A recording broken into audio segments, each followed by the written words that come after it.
Magandang balita, magbabalik na nga po ang manga ng Hunter x Hunter ngayong taon na to. Kaugnay nga niyan ay ipagpapatuloy na nga rin po ang naputol na anime sa susunod na ilang buwan. Dahil nga po dyan ay asahan natin na matutuloy na ang Dark Continent Arc.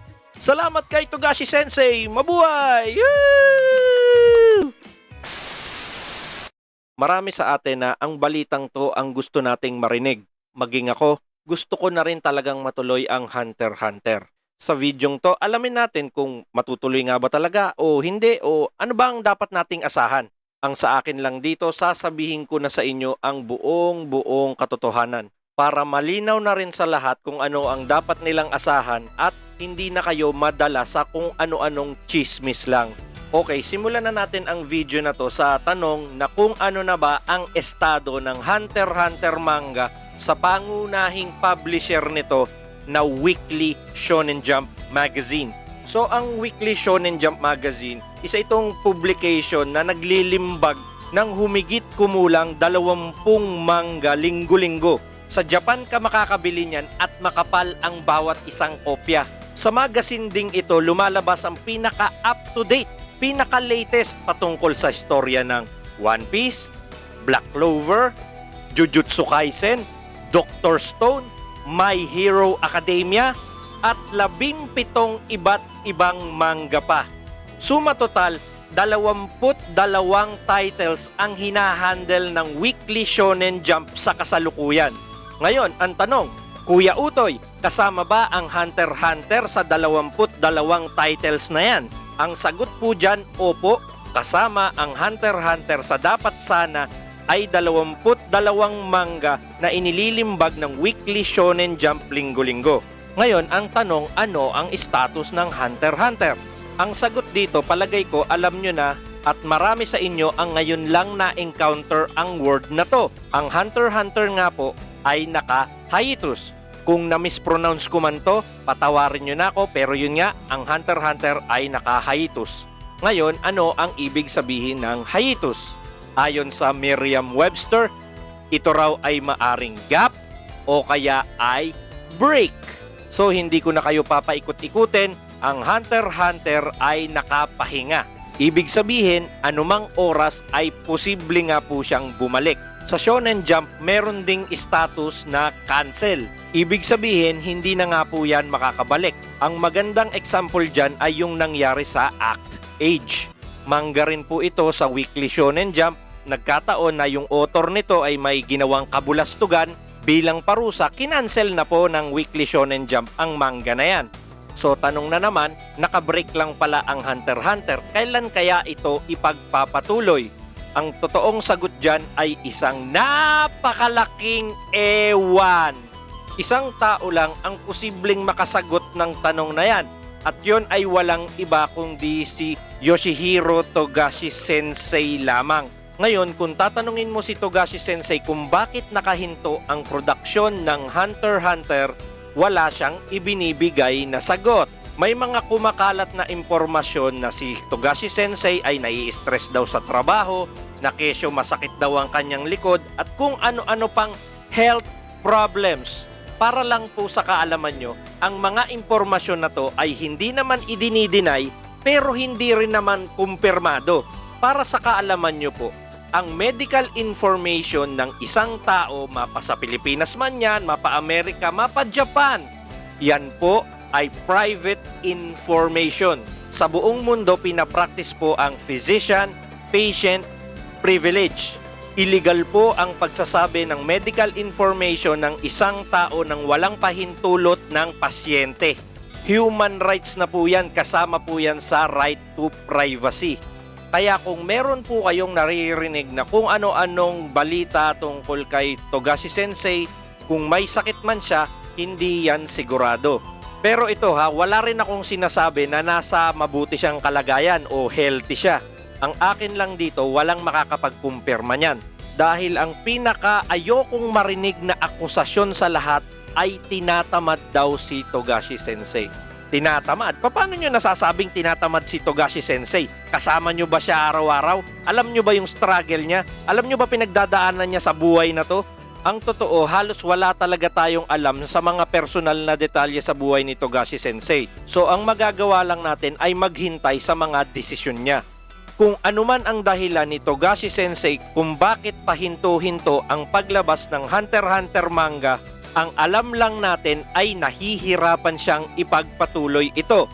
Tignan nyo itong Hunter x Hunter hiatus chart. May link description ako sa baba, buksan nyo yan. Makikita nyo doon kung kailan naglilimbag ng Hunter x Hunter manga si Togashi Sensei. Yung mga asul, yun yung mga date kung saan siya naglabas ng chapter. Yung mga pula, walang nailabas na chapter. Kung mapapansin nyo, lamang na lamang yung pula. Ibig sabihin, pasulpot-sulpot lang kung magtrabaho si Togashi Sensei. Sa kasalukuyan ay nasa pinakamahaba na nga po tayong hiatus. Nagsimula nga yan noong pang November 2018. November 2018, wala na nga pong chapter na inilalabas. Sa totoo lang, ang nararanasan nating hiatus sa kasalukuyan ang pinakamahaba. Record-breaking na hiatus yan. Mahigit 2 taon. Ngayon, ang tanong naman is, bakit pinapayagan ng Shonen Jump na mag-break ang Hunter x Hunter ng 2 taon? Bakit hindi na lang natin i-cancel yan para hindi na tuluyang umasa yung mga tao? Well mga utoy, hindi ko alam kung ano ang terms ng kontrata na pinirmahan ni Togashi Sensei at ng Shonen Jump Magazine. Pero gusto ko munang makita nyo ang chart na to. Ang mga manga na nakikita nyo dyan ay ang mga titles na hinahandle ng Shonen Jump sa kasalukuyan. Ganyan ang record ng Hunter x Hunter. Pangalawa sila sa may pinakamataas na sales. Baka nagtataka kayo bakit hindi nakasali dyan yung Naruto, Dragon Ball, Bleach. Kung bibili ka ng pinaka-latest na Shonen Jump magazine sa Japan ngayon, yan ang mga mababasa mo, puwera lang yung Hunter x Hunter. Kasi nakabreak nga. So ano ngayon ang pinupunto ko? Kung ikaw ang Shonen Jump magazine, bakit mo ika-cancel ang isang manga na kapag tumuloy uli, bibigyan ka ng milyong-milyong kita? Kapag bumalik ang Hunter x Hunter, bubulusok pa itaas ang sales record nyo. Siguradong pera ang Hunter x Hunter. Pero baka sabihin nyo, pera-pera lang pala ang labanan kung bakit hindi pa tinatanggal ang Hunter x Hunter. Meron pa rin syempre silang sinusunod na rules and regulation at baka naman, valid talaga ang dahilan kung bakit nakahinto ang Hunter x Hunter. Wala rin silang inilalabas na impormasyon. Ngayon naman, pagdating sa anime, kailan kaya magkakaroon ng anime kung sakasakali? Halimbawa, let's say, January 2022 may manga na. Kailan nga kaya magkakaroon ng anime? Rough estimate ko sa inyo, sabihin na lang natin na dapat 1 taon walang putol ang Hunter x Hunter manga. Kumbaga, umasa kayo na January, April o kaya July 2023 magkakaroon ng anime. Ayoko na lang kayong bigyan ng masyadong maraming details pero 1 taon mahigit ang aabutin bago lumabas ang unang-unang episode ng isang anime. Sa kaso naman ng Hunter x Hunter, alam nyo ba kung ilan na ang chapters ng Hunter x Hunter manga? Meron itong 390 chapters. Sa 390 chapters na yan, 339 dyan ang naging anime na. Yung nalalabing 51, hindi yan sapat para magkaroon ka ng isang season ng anime. Kaya nga kanina, granting kung halimbawa makapaglabas si Togashi Sensei ng 1 taon worth of content sa Shonen Jump, 48 issues, doon pa lang siguro magi-start umere ang isang anime. Yun ang masasabi nating best case scenario.